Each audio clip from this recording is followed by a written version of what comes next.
Sending PayPal details for payment involves providing the recipient with the necessary information to facilitate the transaction through PayPal. Here's how you can do it. Log into PayPal. Open your web browser and navigate to the PayPal website. Log into your PayPal account using your credentials. Access payment details. Once logged in, locate the Send and Request option.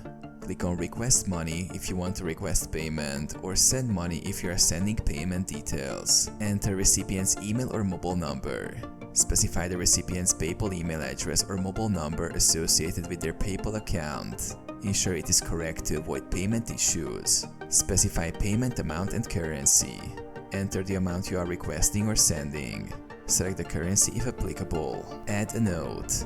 Include a note to clarify the purpose of the payment or any specific instructions related to the transaction. Review details. Double-check all details, including the recipient's PayPal email or mobile number and the payment amount, to ensure accuracy. Send payment details. Click on Send Money or Request Money to initiate the transaction. PayPal will process the payment request or send the payment details to the recipient. Confirmation.